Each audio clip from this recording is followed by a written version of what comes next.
What's up, dudes? Well, we're here with the Mazda. All right, so basically we're just gonna be talking about like what I want to do to it, what have I already done to it, and you know, what's so beautiful about it. Why do I love it so much? So first thing that I want to talk about is really the engine itself is very reliable. It's really nice. When I first got the truck itself, if you want to come up in here, all of this was just gross. It was dirty, it was overheated. I ended up having to pull out the whole head itself. So I went to cylinderheads.com, got me a new cylinder head because the other one was all cracked, it was warped, it was bad. I put everything back together with the old one and I just started leaking like crazy. I had no compression. So got a new cylinder head put on it, a new thermostat housing. I also got a new water pump thrown in there with the gasket itself.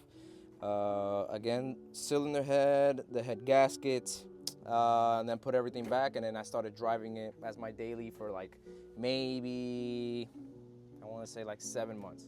Then I moved from California all the way to here. By the way, always representing Florida, not a native of Cali. I was stationed there. Then I came back over here and I just started, you know, kind of taking care of the small stuff. So right now I'm having this issue where it's not starting whenever it gets hot. In the mornings it'll start no problem. When it gets hot, I'll drive it around, I'll let it sit. Let's say I go to the store or something like that. Then I come back and I get in the car. It takes a very long time for it to come back and you know, just turn on. It just starts cranking, and when it turns on, everything works as it should. So in my head, I'm thinking, okay, it has to do something with fuel. However, I got a new fuel pump thrown into it. I followed the lines all around, got a new fuel filter. Everything is fine. Then I started checking the actual like purge valve, if you want to call it valve, or the solenoid, and then works fine. The charcoal canister, I thought it was that. Fine. Everything, I have the correct amount of compression and I have the correct amount of fuel pressure. Also the fuel pressure regulator worked. Don't know really how to check that, but I should probably learn how to. I guess the only thing that I can possibly think of is the fuel injectors, or if there's something along the line, because there is something else that goes from the fuel pump directly into some sort of like, I forgot what it's called, but basically it just like distributes everything. It's like, I guess, another filter, you know, from the factory. Since it was a cooling problem, I ended up changing up the temperature sensor and the switch. Nothing happened. I just noticed, that's why I have my little handy dandy towel that Moises let me borrow here. There was a small leak coming from the distributor, of oil leak, but I just recently changed the oil. And so, you know, maybe there's some sort of like, I don't know, vacuum problem. So I'll get a smoke machine and I'll throw it in through there, and maybe we'll do something else. Okay. So another time we'll talk about that. Anything you do to the tires or brakes or anything? Yeah, so when I first got the truck, it had mud tires and it was all completely worn down and everything like that, all because the last owner didn't change out the ball joints. So make sure you change your ball joints. I ended up changing up the ball joints, the tie rod, the pitman arm, and I have it in a box, but I haven't changed, I think it's can't think of it, the steering knuckle. Other than that, new brakes, new rotors, new tires. Shout out to PriorityTire.com.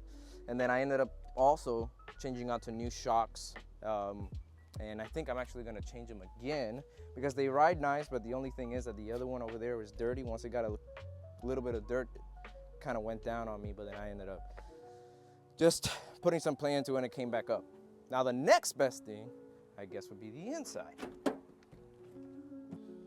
All right, so basically, this is the view of the inside. As far as for the inside, we got ourselves a new speedometer cable. We got ourselves brighter and more intense dash lights. Can't really see here, but whatever.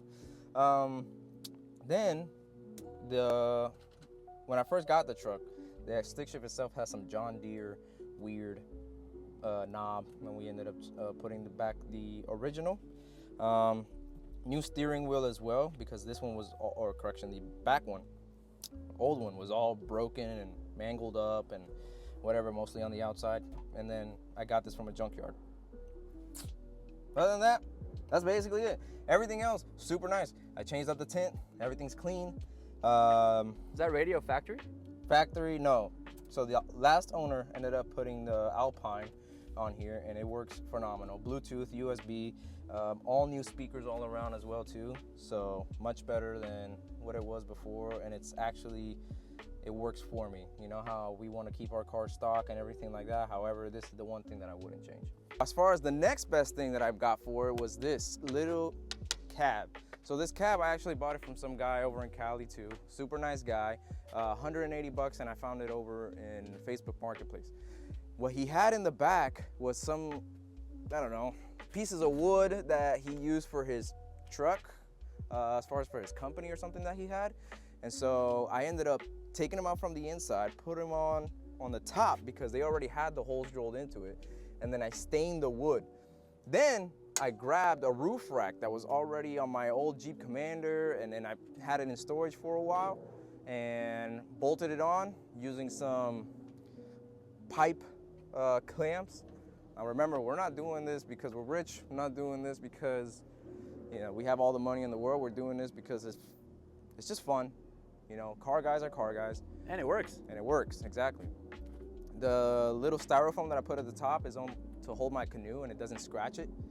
I ended up, I don't know if I said it, but yeah, that canoe that I got for free, I ended up remodeling it or refurbishing it, and then now it works brand new. The only problem I have with the outside is mostly this gas tank door, fuel door. It's annoying because it won't stay closed. So I put a magnet there and I just gotta hold it in place for a little bit. But with the shaking of the road and stuff like that, it just comes off. But that's basically about it. All right, so basically short, simple and sweet video this time. Next time what we're gonna be talking about is more of Moises' car. With all due respect, as much as I love this man, there's a lot of shit that we gotta do to this car. And if anybody knows about this whole starting issue with the Mazda B2600, let us know. Show it, you know, down in the comments, whatever it may be. Help each other out. We're a good community. So for the next video, we have a number of things to go over with my vehicle. One of them is the AC compressor, which has everything, but the wires are not connecting to where they need to be. Also have a really bad leak with the headers, and it sounds cool to me, but it's not healthy for the engine. Also have probably the drums. Yeah, the drums. Wheel bearing. Wheel bearing.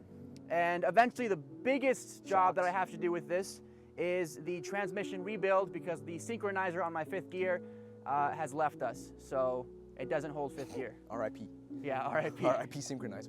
Thank you guys for watching these videos as always. And if you have any comments on what you want to see with either of our vehicles, or if you know of anything that we don't know that can help us fix them, let us know. And as always, we'll see you on the next one. Maybe Guinness will sponsor us one day. If we drink enough. Maybe. Just maybe.